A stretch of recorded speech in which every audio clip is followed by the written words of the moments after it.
구약성경 576페이지 정도 되겠습니다.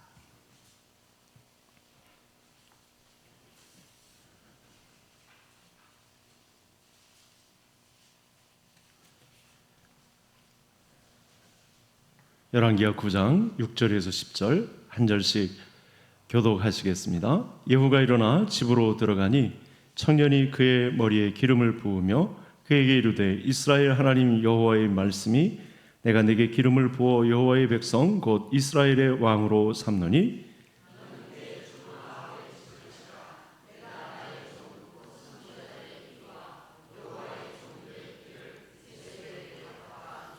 아합의 온 집이 멸망하리니 이스라엘 중에 매인자나 노인자나 아합에게 속한 모든 남자는 내가 다 멸절하되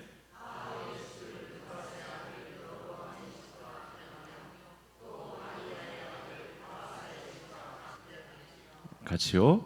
이스라엘 지방에서 개들이 이세벨을 먹으리니 그를 장사할 사람이 없으리라 하셨느니라 하고 곧 문을 열고 도망하니라. 아멘.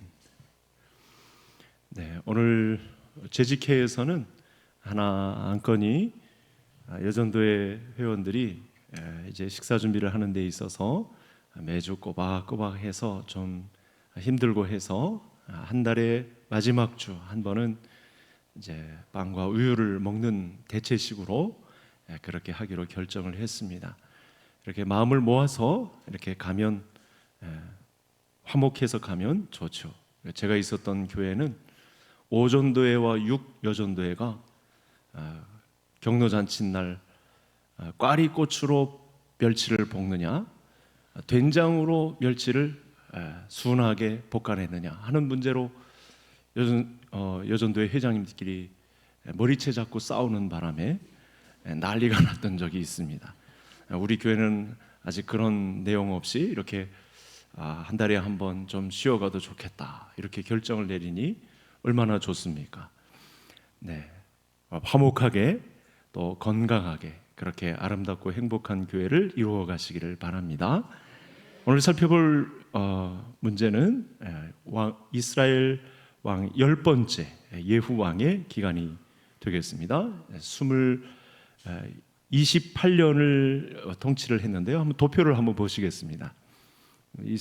남유다 왕과 북이스라엘 왕을 제가 비교해 놓은 것인데 지금 이 비교표를 보이면서 가장 극명하게 차이가 나는 건 뭐냐면 남유다는 다윗의 왕조로 일관되게 처음부터 끝까지 이어지는데 북이스라엘은 구왕조가 바뀝니다. 그 중에 지금 예후는 5대 왕조, 그러니까 4대 왕조였던 오므리 왕조, 아합이 들어가고 있었던 오므리로부터 시작된 아합, 이 왕조로부터 이제 5왕조, 그 4왕조를 끝내고 5왕조. 근데 예후도 4대만 이어지고 9왕조까지 이어지는 굉장히 복잡단안합니다.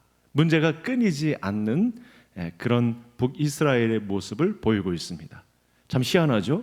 오전에 살펴봤던 대로 북이스라엘이 이렇게 복잡단안한데도 경제적으로, 외부적으로 볼 때 아무 문제가 없는 것으로 보입니다. 강성한 나라를 이루는 가운데서도 왕조 안에는 이 이격 다툼이 얼마나 이전 투구가 많이 있는지 모른다는 사실이죠.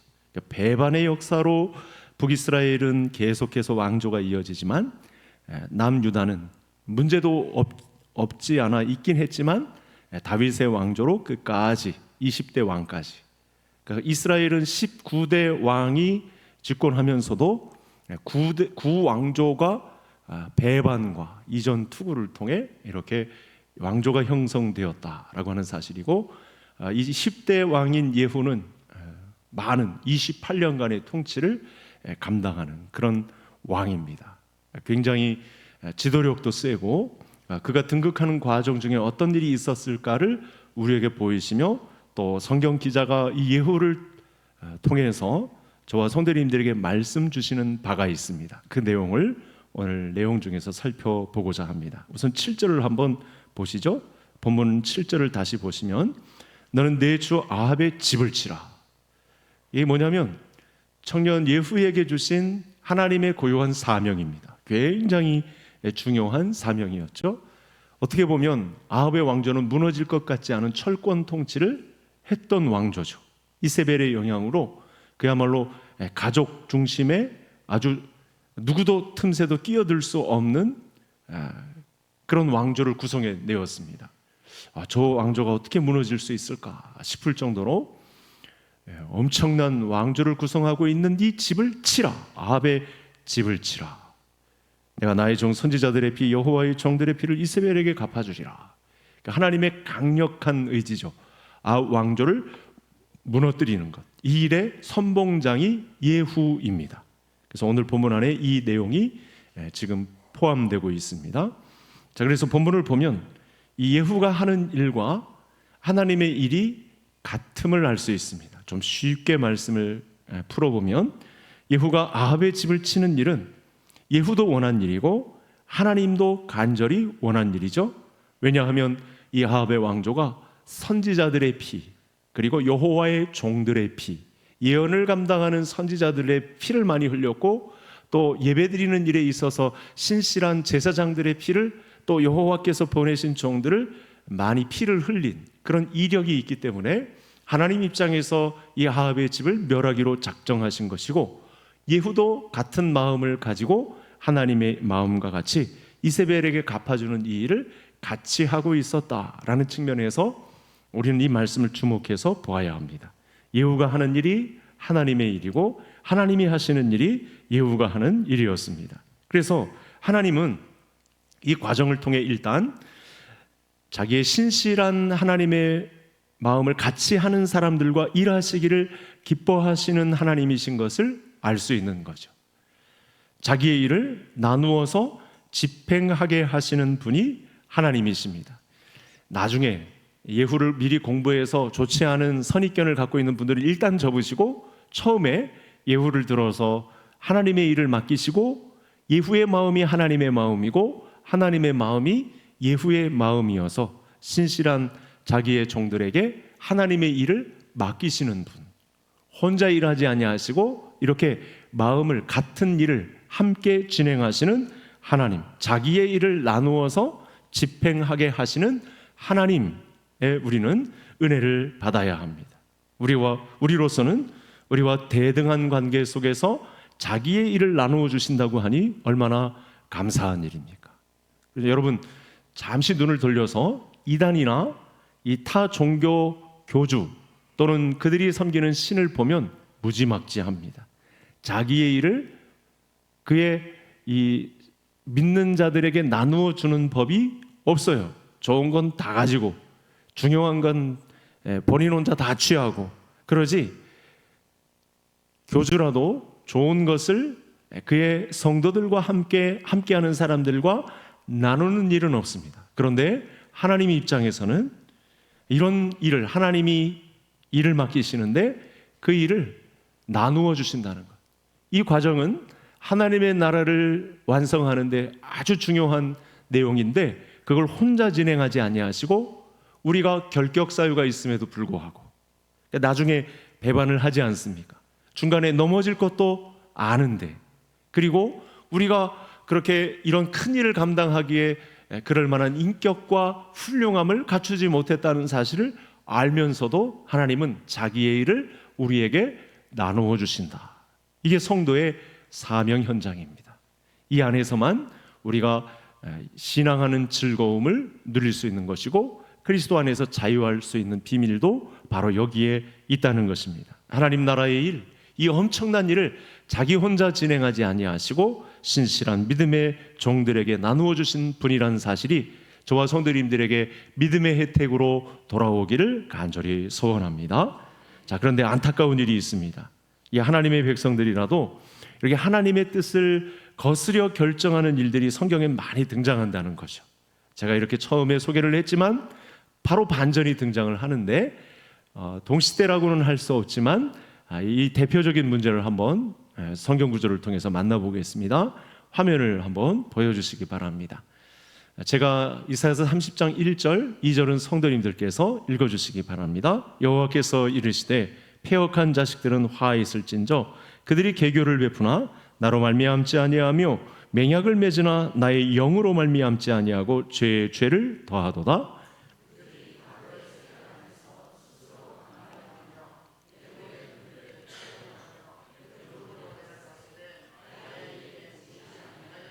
네, 이사야 선지자 시대에는 네 왕이 거쳐가는데 남유다 쪽이죠. 지금 북이스라엘을 다루고 있지만 남유다 이사야 선지자 시대에 같이 맞물려 있는 때도 있는데, 이때 특징이 뭐냐면 나의 영, 성령으로 말미암지 않고 스스로 강해지려 하여 하나님께 손을 벌리지 않고 애굽에게, 특히 애굽과 상대해서 스스로 강하려 하여 애굽의 그늘에 피하려 하여, 참 어처구니 없는 일입니다. 하나님이 계심에도 불구하고 자기의 강함을 스스로 증명하려 하여 애굽의 그늘에 피하려고 하는 이런 모임을 갖고 결성했다는 사실입니다.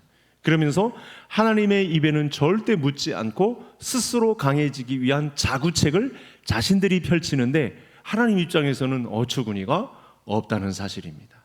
이렇게 예후처럼 초기에 하나님의 말씀이, 하나님의 일이 나의 일이 되고 나의 일이 하나님이 되는 같은 마음을 품고 가는 사람들이 있는가 하면, 남유다 쪽에서 좋은 평가를 듣고 있었던 남유다에서도 애굽으로 아직도 출애굽한 지 얼마의 시간이 지났는데 아직도 스스로 강해지려 하여 애굽의 그늘에 피하려고 하는, 애굽의 강함에 숟가락 얹어서 같이 강해지려고 하는 사람들이 그 시대에 있었다라고 하는 고발을 하고 있습니다. 그러니까 오늘의 본문이 주는 내용이 명확합니다. 거의 이 말씀이 구약 성경 전체에 뿌리 내린 하나님의 입장입니다. 백성들이 스스로 강하게 하려고 애굽에 내려가서 애굽 왕 바로의 세력 안에 강해지려는 그런 혜택을 세상에 기대어서 세상의 힘에 내 숟가락을 얹어서 나도 할 수 있다, 나 혼자 강해질 수 있다라고 하는 입장을 나타내려고 이런 일들을 벌이는데, 그것은 하나님이 뜻한 바가 아니다. 우리와 같이 일을 나누어서 진행하시려는 분은 함께 나의 영으로, 성령을 통해서 그렇게 일이 집행되고 하나님의 뜻과 맞추어서 약해지더라도, 볼품없더라도, 삐딱해지더라도, 그야말로 실패를 맛볼지라도 하나님과 함께 일하다가 실패를 맛보고 하나님께 함께 일하다가 낙심하게 되고 그런 경우가 생기더라도 끝까지 스스로 강해지려는 자구책으로 이 세상에 기대는 방법은 절대 있으면 안 된다라고 하는 말씀을 주고 있는 것입니다. 이렇게 중요한 결정을 하면서도 하나님으로 말미암아 하지 아니하고 성령에 기대어 하나님의 입에 묻지 않는 일들을 벌인 이 일이 역대 지략에 이렇게 기록되고 있는 그런 모습을 보고 있습니다. 이사야 선지자 단지 백성들은 어떤 일을 하려고 할 때 결국은 처음 출발은 예배 장소도 있고 신앙생활도 잘 하는 것 같고 겉으로 보기에 아무 문제가 없는 것 같은데 하나님께는 숨기고 결국은 내 마음 내키는 대로 했다는 것. 하나님 입장은 어떻죠? 자기의 신실한 백성들을 세워서 하나님의 마음을 나누어 주고 같이 일하시기를 원하는데 대부분의 사람들이 내 마음 내키는 대로 성령께 묻지 않고 혼자 강해지려는 자구책 가지고 덤벼드는 것, 이것이 문제다. 남유다나 북이스라엘이나 이런 영적 기류가 다 팽배해져 있었다. 이 실체를 알고 보면 이게 바로 우상입니다. 하나님을 반대하는 입장에 서게 되는 큰 문제가 되겠습니다. 하나님의 뜻하신 일, 하나님이 원하시는 일대로 한 것이 아니라 하나님이 명하신 것도 아닌데 하나님 마음에 두신 것도 아닌데 하나님과 반대되는 자기를 강하게 할 요량으로, 자기가 사람들 앞에 잘 보이게 할 요량으로, 자기 자랑 삼으려 할 요량으로 이런 일을 벌이는 일이 과거 이렇게 한 3천여 년 전에 이런 일들이 있었다는 사실입니다. 우리 인생은 한 번뿐입니다. 두 번 반복되지 않습니다. 그래서 한 번뿐인 인생, 하나님과 같은 일, 하나님과 같은 증거, 하나님의 마음과 함께 나눈 마음, 같은 결정, 같은 노래, 같은 찬양을 올릴 수 있는 우리 모든 성도님들 되실 수 있기를 바랍니다. 자, 하나님이 예후를 왕으로 삼으신 목적이 있습니다. 7절을 다시 보면 내 주 아합의 집을 치라. 이건 보통 일이 아니죠. 이세벨이 이 왕조를 너무 탄탄하게 해놓는 바람에 반역을 한다는 것, 이 집을 친다는 건, 이 왕조를 끝낸다는 건 정말 쉽지 않은 일입니다. 그런데 하나님 입장은 분명합니다. 여호와의 종들, 선지자들, 수많은 사람들이죠. 하나님의 일을 했던. 그리고 또 있죠. 지난 시간에 살펴봤나요? 누구죠? 나봇의 피, 그리고 그의 아들들의 피. 이렇게 네 가지로 나누어 볼 수 있었습니다. 이 문제 때문에 하나님께서는 아합 왕조를 멸하시려고 합니다. 이 일을 쓰시기 위해서 누구를 세웠다고요? 10번째 왕인 예후 왕을 세웠다고 합니다. 자, 그런데 여러분, 반전의 반전, 극과 극이 나타나는데요. 자, 화면을 한번 보실까요? 자, 이렇게 이 사명을 받은 때까지는 좋았습니다. 그리고 이를 집행해서 오므리 왕조를 끝냈습니다. 그런데 좀 시간이 지났나요? 호세아서가 보는 이 예후를 보는 관점은 좀 다릅니다. 극과 극입니다. 한번 말씀을 같이 읽겠습니다. 여호와께서 호세아에게 이르시되 그의 이름을 이스라엘이라 하라. 조금 후에 내가 이스라엘의 피를 예후의 집에 갚으며 이스라엘 족속의 나라를 패할 것임이니라. 이스라엘을 패하는 데 있어서 결정적인 하나님의 마음을 움직이게 만든 인물이 있는데 그가 누구라고요? 예후예요. 처음에는 하나님의 일이 예후의 일이고 예후의 일이 하나님의 일이었는데 지금 호세아 선지자 입장에서는 이 예후가 이스라엘 족속의 나라를 패하는데 결정적인 역할을 감당하는 사람으로 나타난다는 것입니다. 여러분, 과거에는 선지자들의 흘린 피, 여호와의 종들의 흘린 피, 나봇의 피, 그의 아들들의 피를 오므리 왕조에 갚는데 이 예후를 잘 사용했는데 웬일인지 시간이 지나자 이 마음조차 퇴색되어 이제는 그의 개인적 멸망이 이스라엘의 멸망과 관련이 있는 사람으로 등장을 한다고 합니다. 여러분, 성경의 역사에 보면 이렇게 개혁에 선봉에 섰다가도 시간이 좀 지나면, 세월이 좀 지나가면 마음이 바뀌어 가지고 하나님의 개혁의 대상이 되는 인물들이 있습니다. 그러니 당장에 저와 성도님들은 처음에 하나님의 말씀을 받은 대로 끝까지 개혁의 선봉장이 되시고 뒤처지지 마시고 처음 먹은 마음 끝까지 유지하여 하나님의 마음에 드는 사명을 감당하는 성도님들 되실 수 있기를 바랍니다.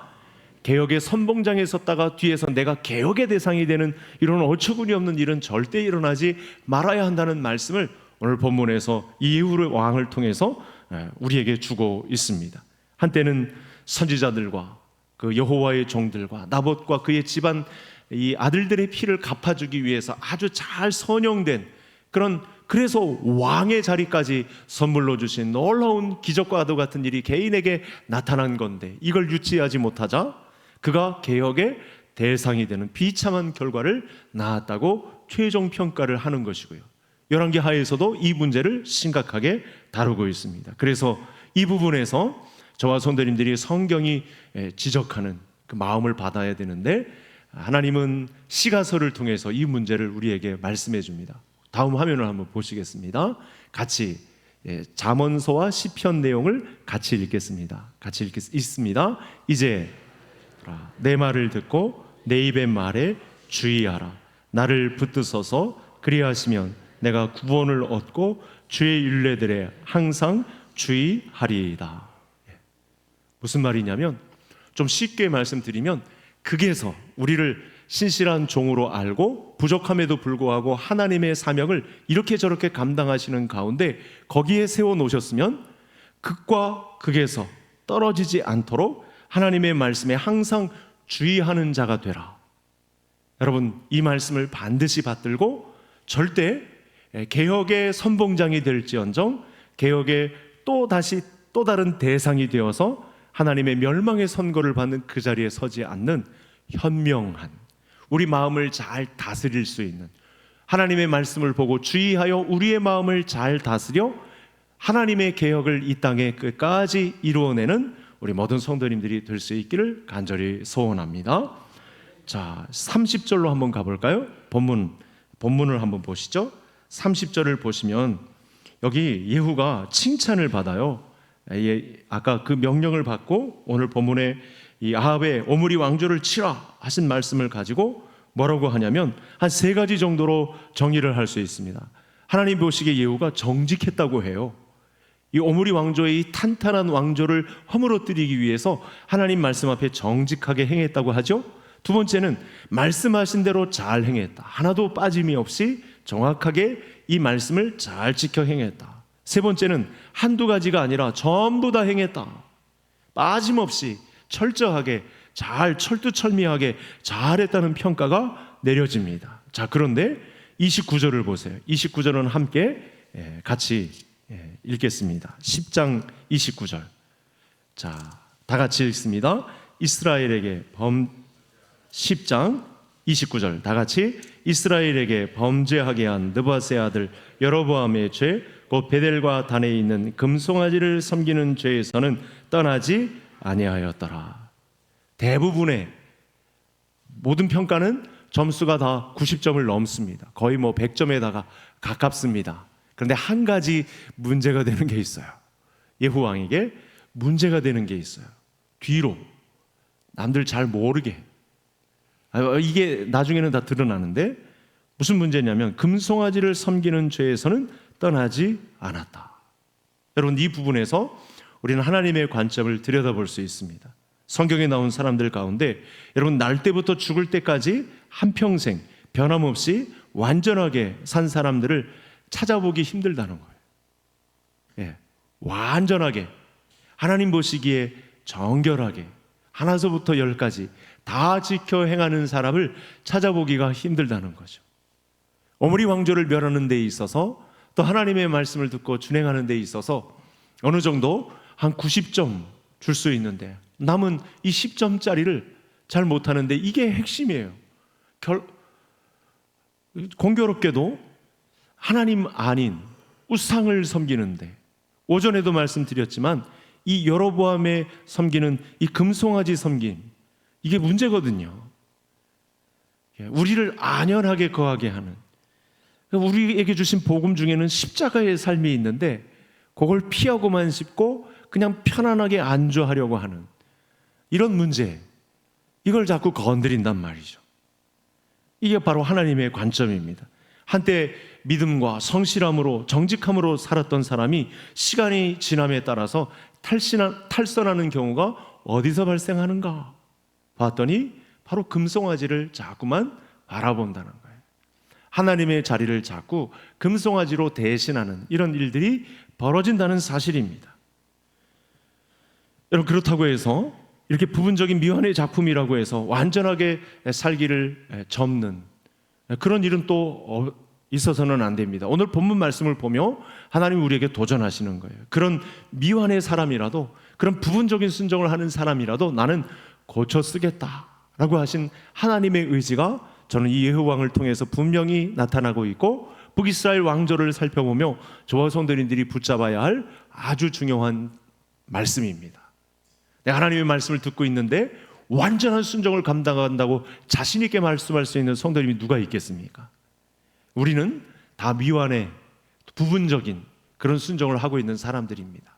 그럴지라도 하나님 앞에 나와서 이 말씀을 정직하게 고백하고 하나님 앞에 고침받고 완전한 순종 가운데 나아가기를 원하는 사람이 되어야 되겠다. 그럼 미필의 부분적인 순종을 감당하는 것이 보여서 중간에 포기하고 난 안 되겠어요 그리고 접는 것이 아니고 하나님의 말씀을 살펴보고 난 하나님 앞에 완전함으로 달려가고 싶습니다. 부족함에도 불구하고 여러 결격 사유가 있고 미필의 그런 미완성적인 작품의 모습을 내가 갖고 있지만 하나님 앞에 고침받고 싶습니다. 그런 기도를 올릴 수 있는 성도님들이 되시기를 바랍니다. 이 말씀과 관련해서 사도 바울이 주신 말씀이 있어요. 우리의 연약함을 알고 사도 바울이 기도를 올린 거거든요. 빌립보서 내용 다음 화면을 한번 보시겠습니다. 같이 읽겠습니다. 너희로 지극히 선한 것을 분별하며 또 진실하여 허물 없이 그리스도의 날까지 이르고 예수 그리스도로 말미암아 의의 열매가 가득하여 하나님의 영광과 찬송이 되기를 원하노라. 교회로 모였을 때는요, 우리의 부족함을 우리 믿음의 성도들과 자백하며 나눌 수 있어요. 그게 구역 모임이 되어야 합니다. 하나님 앞에 우리의 허물, 우리의 잘못을 솔직하게 내놓을 수 있어요. 그런 건강한 교회가 되어야 합니다. 자기가 잘못한 것은 하나도 드러내지도 않고 말하지도 않고 꿍꿍 앓고 있고, 그렇게 하지 말고 하나님 앞에 다 고침받기를 원한다고. 우리 믿음의 신실한 믿음의 동역자들에게까지 다 이 내용을 고백할 줄 알고 나눌 줄도 알고, 나는 이렇게 미완성의 작품이지만 미필의 삶을 살고 있지만 부분적인 순종을 하고 있어서 참 나도 옹졸하다고 생각하지만 하나님의 완전함에 이르기 위하여 믿음 생활을 포기하지 않고 끝까지 달려가겠습니다. 여러분 1장 10절이 뭐라고 그랬죠? 그리스도의 날까지 절대 포기하지 말고, 그날의 완성을 우리에게 시켜주실 이 믿음을 절대 잊지 않고 끝까지 포기하지 않고 이 믿음의 길을 향하여 달려가는 우리 모든 성도님들 되실 수 있기를 바랍니다. 요한계시록 2장 10절이 뭐라고 그랬죠? 미필의, 부분적인, 미완성의 모자람, 그런 부족함을 알면서도 이렇게 말합니다. 저를 따라 하시겠습니다. 죽도록 충성하라. 이건 완벽함을 이룬 사람들에게 주시는 말이 아니에요. 냄새나고 하나님 말씀 잘 순종도 못하고 집안을 잘 다스리지도 못하고 가정제사장의 역할도 제대로 못하고 냄새나는 여러 구석들이 많고 5여전도와 6여전도의 회장님이 막 머리채 잡고 싸우기도 하고 하는 과정 속에서도 죽도록 충성해라. 이 믿음의 자리를 떠나지 말고 끝까지 충성해라. 난 너를 지켜보고 있으니까, 내가 부족하다는 거 다 알고 있으니까, 그렇다고 너 자신 포기하지 말고 나는 이걸 지켜볼 테니까, 완성의 작품에 이르기까지 나는 너를 도와줄 테니까 죽도록 충성해라. 변함없이 충성의 자리를 지켜라. 근데 지금 예후의 실패가 어디 있죠? 금송아지를 슬쩍 끌어들인 거예요. 죄에서 떠나지 않는, 여호와의 율법을 지켜 행하지 않았다. 그래서 뭐라고 평가가 내리냐면 전심으로 여호와의 율법을 지켜 행하지 않았다, 이렇게 말합니다. 끝까지 부족함에도 불구하고 고쳐달라고 눈물 짓고 두 손 들고 다 들고 하나님 허물과 죄를 용서받기 원합니다. 반복적으로 회개하는 자리에 서고 고쳐 쓰실 하나님을 기대하고 끝까지 그리스도의 날까지 계속 가면 되는데, 금송아지 신상이 하나였는데 나중에 놓고 보니까 거의 대부분이 금송아지 신상을 기대하고 그 삶은 또 편안히 안연히 거하기만을 원하는 물질주의가 그 마음을 꽉 채우고 있었던, 하나님과 물질을 견주어 섬기고 있는 그런 마음이 발견되었다는 거죠. 그래서 성경은 진심으로 하나님을 구하는 인생은 그 증거가 나타나야 되는데, 여호와께로 돌아와 하나님만 섬기고 이방신을 완전히 제거하는 그런 증거들이 나타나야 된다. 지금 아직도 그 일을 놓지 못하고 발을 담갔다가 반쯤씩 담갔다가 빠져나왔다가 또 들어가고 그런 실패를 경험하고 있는 인생일지라도, 아직도 하나님의 나라의 거룩한 신부로서 준비되기에는 아직도 부족하고 부패하고 부정한 나 자신이지만, 하나님이 이렇게까지 고쳐 쓰시겠다고 말씀을 주셨으니, 믿음을 주셨으니 내가 거기 그 믿음에 반응하고 내가 설득당하고 설명하시는 그 하나님을 내가 인정하고 그 인격적인 만남을 이루어 내가 하나님 나라에 이르겠습니다. 이 고백을 감당하실 수 있는 개성가족들 되시기를 바랍니다. 자, 29절을 다시 보시면 이스라엘로 범죄케 한 여로보암의 죄, 베델에 단에 있는 금송아지를 섬기는 죄에서 떠나지 않았다. 31절도 보세요. 10장 31절도 보시면 여호가 전심으로 이스라엘에 하는 여호와의 율법을 지켜 행하지 아니하고 여로보암이 이스라엘에게 범죄한 그 죄에서 떠나지 아니하였다. 여러분, 이 오므리 왕조의 또 그 이전 여로보암 1대 왕조죠. 이 왕조가 굳건하게 유지될 수 있었던 건 사람들의 마음을, 하나님을 섬긴다고 온 사람들의 마음을 물질주의로 확 사로잡은 거예요. 그러니까 말하자면 예수 믿으면 모든 것이 형통한다, 만사 형통한다, 모든 것이 잘 되고 안 되었던 것도 다 풀리고 질병도 다 낫고, 그래서 헌금도 많이 하시고 부흥을 하시고 이것도 잘 되고 저것도 잘 되고 기도하는 것마다 다 이루어지기를 원합니다. 이런 식으로만 가르치고 십자가의 길은 하나도 가르치지 않고 그리스도를 위한 희생과 헌신과 봉사와 충성은 하나도 안 가르치고 예수 그리스도를 믿는 길 위에 눈물 짓는 일도 있고 고난도 있다는 사실은 하나도 안 가르친 결과 탄탄해졌는데 이걸 예후 왕이 탐낸 거예요. 여로보암 왕 때에 그 금송아지를 섬긴, 그래서 전심으로 여호와의 율법을 다 따르지 않는, 한쪽은 살짝 비켜놓고 요건 내 구역이니까 하나님이라도 터치하지 마세요 그러면서 유지했던 그 신앙을 터뜨렸다는 거예요. 31절 말씀이 그런 내용입니다. 그래서 어느 누구를 막론하고 전심으로 여호와께 돌아온다면 마음을 여호와께로 향하여 하나님만 섬기고 이방신들을 제거하는 그런 신앙적인 증거들이 나타나면 나는 너와 다시 일할 수 있고 내 나라를 완성하겠다. 여러분, 그래서 예후에 대한 이야기들은 여러 군데에서 굉장히 많이 다루거든요. 왕조가 바뀌었으니까 그 역대하 관점을 한번 볼까요? 화면을 통해서 마지막 화면을 한번 보시겠습니다. 같이 읽겠습니다. 아하시아가 요람에게 감으로 해를 입었으니 이는 하나님께로 말미암은 것이라. 아하시아가 갔다가 요람과 함께 나가서 님시의 아들 예후를 맞았으니 그는 여호와께서 기름을 부으시고 아합의 집을 멸하게 하신 자이더라. 아하시아가 요람과 동맹을 맺어서 아람을 치려고 하는 그 길에 함께 마음을 모으잖아요. 하나님은 이거 굉장히 싫어하신 거거든요. 그 신앙을 섞는 문제가 있었기 때문에. 그래서 이 예후가 아합의 집을 멸하는 일, 즉 개혁하는 일에는 성공을 했다는 것입니다. 그래서 하나님께 아까 10장 30절에서 칭찬도 받았습니다. 그런데 외부적으로 개혁하는 데 성공했는지는 몰라도 문제가 자기 마음을 다스리며 이렇게 부패하고 부정한 나 자신의 미완의 미필의 작품을 보면서 하나님 앞에 자기 몸을 깨끗하게 하고 여로보암의 죄에서 떠나는 마음의 개혁에 있어서는 실패했다, 이렇게 지적을 하고 있습니다.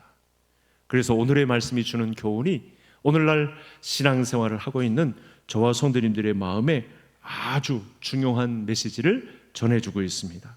예후처럼 정치적이요 이 외부적인 개혁에만 신경 쓰다가 나 자신이 죄악에서 떠나며 나 자신이 정결해지고 예수 그리스도의 신부가 될 수 있는 그 자격을 갖추게 되는 이 마음의 개혁에 있어서는 예후가 신경을 쓰지 못했다는 사실입니다. 하나님은 우리의 마음을 지키시는 내부적인 개혁에 큰 관심이 있으세요. 그래서 이 잠언서 16장 32절이 뭐라고 말하냐면 자기 마음을 다스리는 자는, 저를 따라 하시겠습니다. 자기 마음 다스리는 자는 성을 빼앗는 자보다 낫다. 여러분, 성을 빼앗는 용사의 힘이 얼마나 대단합니까? 그렇죠? 한 성을 점령하는 용사의 기백이 얼마나 출중합니까? 그런데 하나님이 높게 보시는 한 사람이 있어요. 자기 마음을 잘 다스리는 자.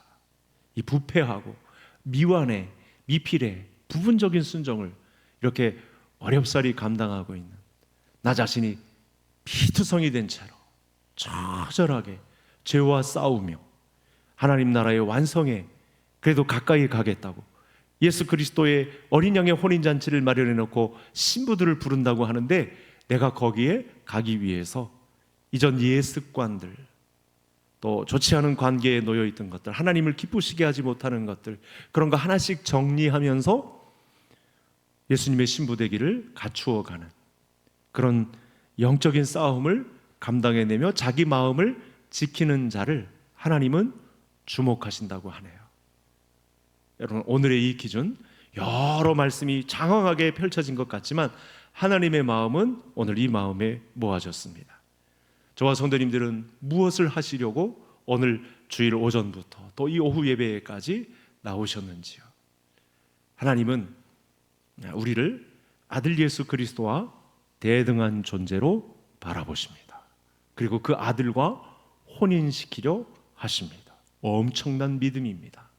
내가 무엇이 간데 그럴 만한 자격도 없는데 그렇게 부패하고 부정하고 거짓을 일삼으며 부정직하고 못됐는데 나를 마음의 개혁을 이루어서까지 그리스도의 신부로 앉히고자 하시는 그런 마음을 우리에게 품으시고 개혁의 단행을 선봉에 섰으면 끝까지 그리스도의 날 이르기까지 일관적으로 유지해라, 이런 말씀을 주셨습니다. 이 정중한 우리의 남편 대신 이 하나님의 이 명령을 잘 받들어서 그리스도의 날까지 이르는 그 시간까지 우리 개성 공동체의 모든 주의 성도들이 거룩하게 정결하게 부족함 가운데서도 하나님께 도움을 구하며 그분께 묻고 여호와를 찾고 이 정결함을 유지하여 그날의 영광을 맛보게 되는 우리 모든 성도님들이 되시기를 주의 이름으로 축복합니다. 우리 기도하시겠습니다. 하나님, 저를 부족함에도 불구하고 이렇게 미완성에, 이렇게 미필에